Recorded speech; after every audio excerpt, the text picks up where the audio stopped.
Hello and welcome to the first ever DM Diaries for Initiative and Intrigue. Episode 6, I think it was a very interesting episode where there was a lot of behind the scenes action happening. And I thought that it would be really fun to make a video where I explain to all of my lovely candles the behind the scenes action that was kind of taking place. And how specifically I would like to talk about how Badru became the target of Kadaidios, if you will. So, if that sounds exciting to you, come along with me on this little journey as we talk about the background of episode 6. Yeah. So it really began whenever they got the Salcata tortoise. Now, see, the tortoise is not a tortoise, and that is the part that I find so hysterical because nobody questioned. None of the players, when I've done this particular quest one time before, and every single player questioned the fuck out of the tortoise. But these guys didn't. That was a very interesting turn of events. They did not question the tortoise. And so when they got the tortoise, Dortuis's eyes were on them because the tortoise is a shard of Dortuis. And I hope they don't watch this, but they have not made the connection yet that they are aiding in getting Umbra Daituis back together by giving a shard of Dortuis to Kadaidios.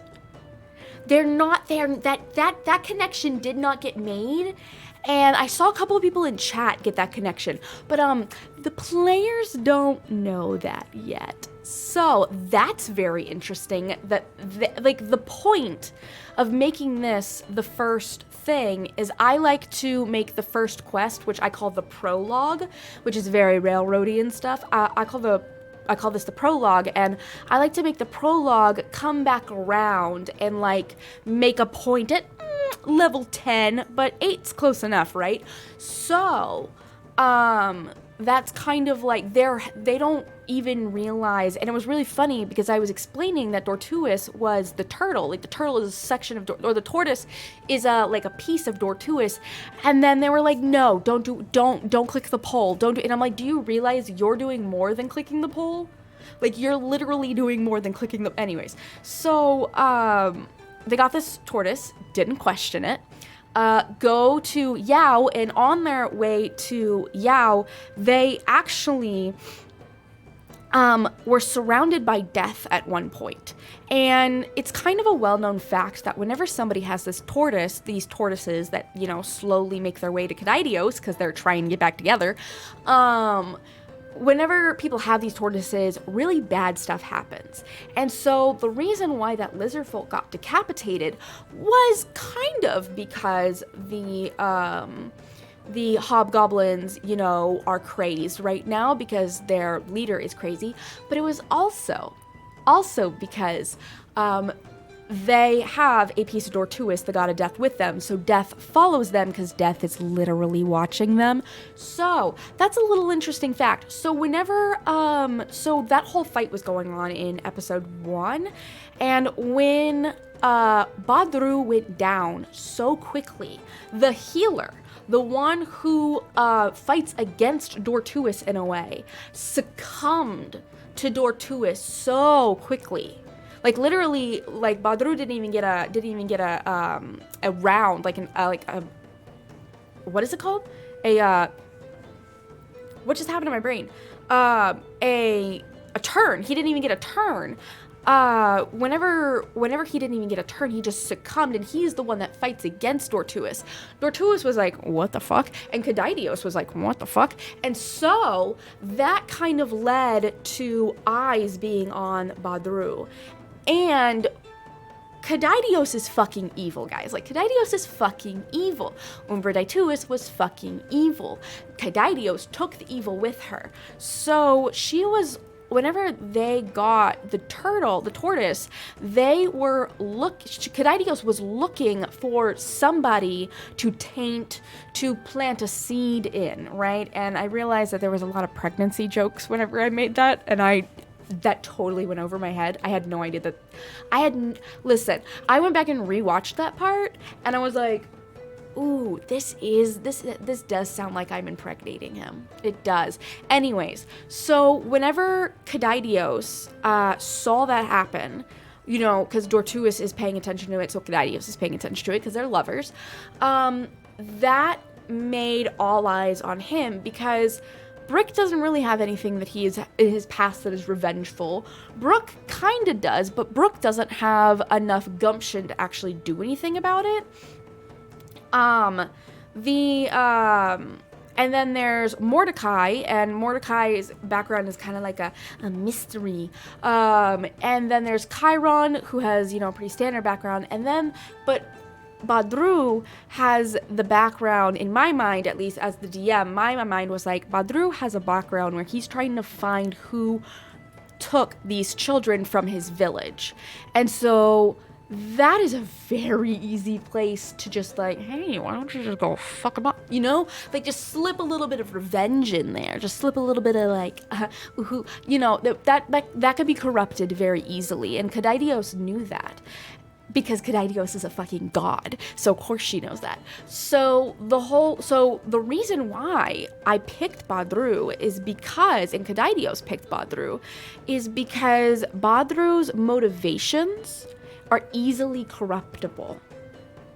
And that is a very, very important fact, because I basically do my entire campaign the way that I prep for things. I don't prep for what the players are going to do. I prep the motivations of who the players might interact with, because you don't need to prep a response if you know the person's motivation, because they could literally say anything and they're just going to say something based on their like how it interacts with their motivation. And that's why I consider myself a reactive DM, and that's the reason why I actually don't talk a lot during episodes, is because I am reactive. I look for what they give me and then I spit something back out. And so his motivations were very, very, very corruptible, which is exactly what she tried to do. Now, the thing that happened in the forest whenever they were on the mountains, and then Badru started feeling the seed of revenge, that was very, very, very planned. That was planned. I knew that while they were going up there, someone was going to do something stupid, and Badru was going to get frustrated.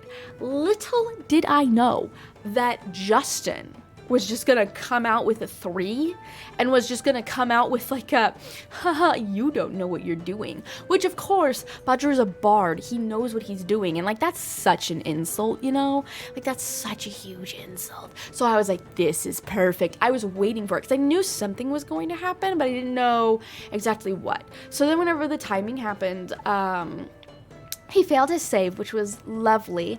And what he felt inside of him was, what some call a rose blooming. So, the story of Umbra Daituis is what they would do is they would go to people who had lost someone recently, someone who was surrounded by death at the moment, and they would say, don't you want to get revenge? And whenever they convinced the person that the person wanted revenge, a rose would bloom in their mind.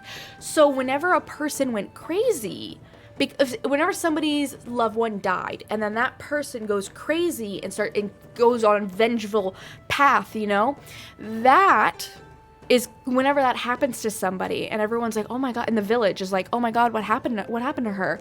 They say, oh, a black rose bloomed in her mind. Like, that's actually a saying that people say in the world for whenever someone gets obsessed with revenge, or also whenever they get obsessed with like finding the killer, or it could be justice, but it's typically it's revenge, but it can be also used for justice, and it's an expression that they use throughout Oblorn. And so it was kind of important to me to include that kind of a concept in this game because, as you all know, you are trying to bring back Umbra Daituus, which I'm considering the idea of making a group that's going against the Black Roses.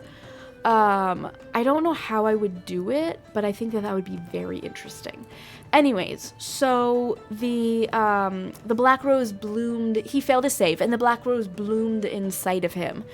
And when the Black Rose bloomed inside of him, he used command. Now, I was not expecting. I thought, but the way that I thought he would react is like, oh my god, something feels really weird. I don't know what's going on. I totally thought that's how he was gonna react. No. He just, like, lived it. Like, he accepted the rose inside of him. Which is why Kadinios was like, okay, I'll talk to you later. Because she saw the rose bloom in him, right? So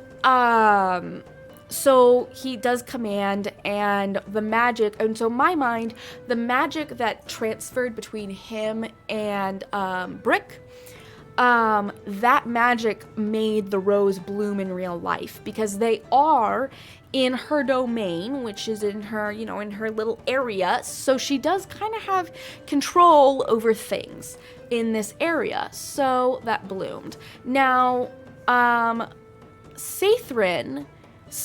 came in, which was very interesting because it's very difficult to give a party a magic item like Sathrin, because me as a DM, I want to lore dump. I want to lore dump all the time. So I have to resist lore dumping through Sathrin. So I was just quietly waiting for someone to ask Sathrin, like, hey, what's going on? Because Sathrin's seen a lot. And so it was really nice that Chiron said something. By the way, I love the relationship between Chiron and Sathrin. It's adorable. I have a feeling they're going to be like best friends or something.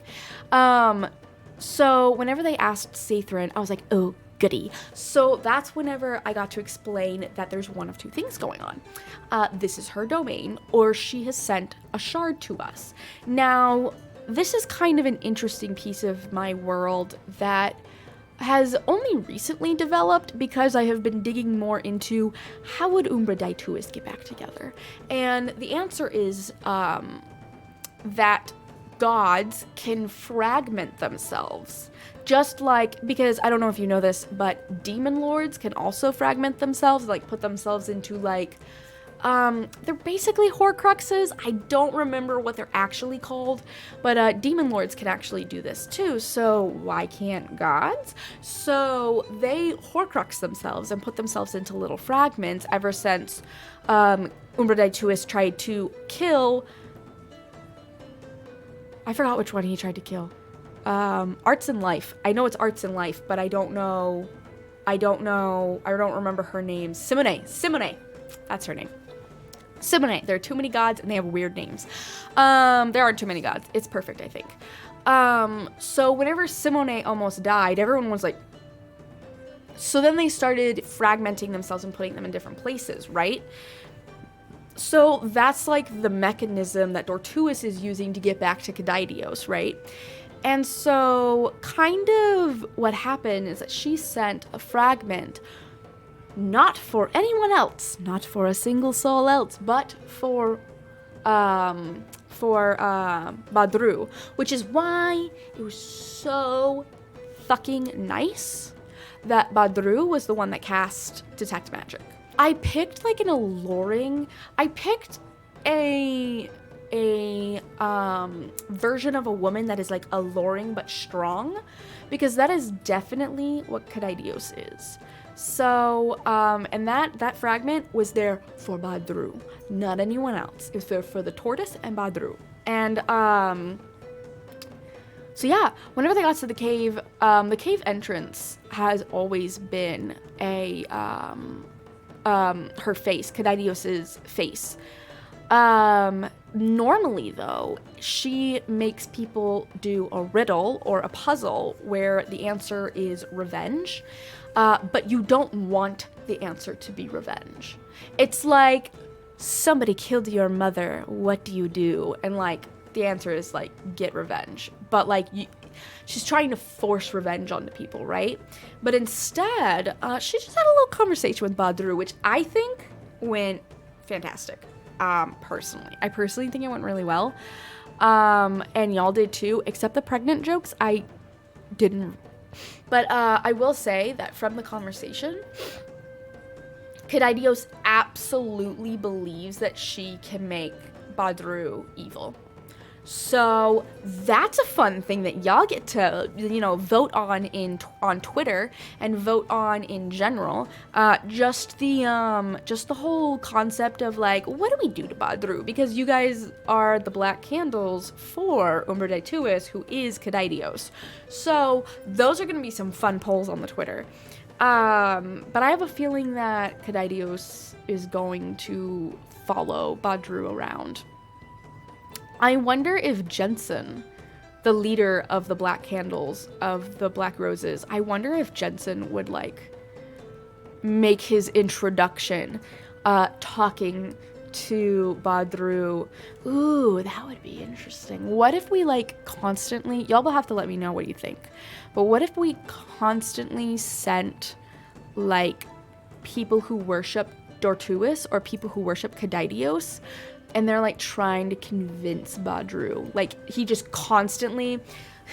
I'm trying to think, the hecklers that come to your front door and, like, knock on the door at, like, 8 in the morning, and they don't go away until you answer? Yeah, what if he had stuff like that happen to him? And then a very interesting thing that I have to say, the only part of that entire thing that wasn't planned in advance, was a part that my husband actually thought that I planned. And he's very good at telling when I'm improving things. I didn't know it was Weird Tigers. I made that shit up on the fly. I knew that she was going to use some sort of information, but I forgot to make the information. So we went with Weird Tigers. My thought with Weird Tigers was I was trying to think of something of like, whenever they get to like level 6 or like level 5, what is something that they could absolutely take on? So, like, the next thing that happens is, like, Badru is, like... So, like, basically, like, the next town that they go to, somebody's like, oh, did you hear about those Weird Tigers? And then Badru's like, who the fuck are the Weird Tigers? And then, like, Kadidios is like, yes, who the fuck are the Weird Tigers? And so, like, you know what I'm saying? Like, I thought that was, like... I thought that would be a really good idea. Yeah, I just wanted to, like, share my thoughts about Badru and what happened, and I mean, that's what a campaign diary is supposed to be. Let me know if you enjoyed this in the comments, because I can absolutely do more of these whenever very interesting things happen. Some very interesting things are happening soon. So I hope you found this enjoyable. I hope that this was insightful. If you have any questions, let me know, because I love questions, even about, like, just about the campaign, about everything.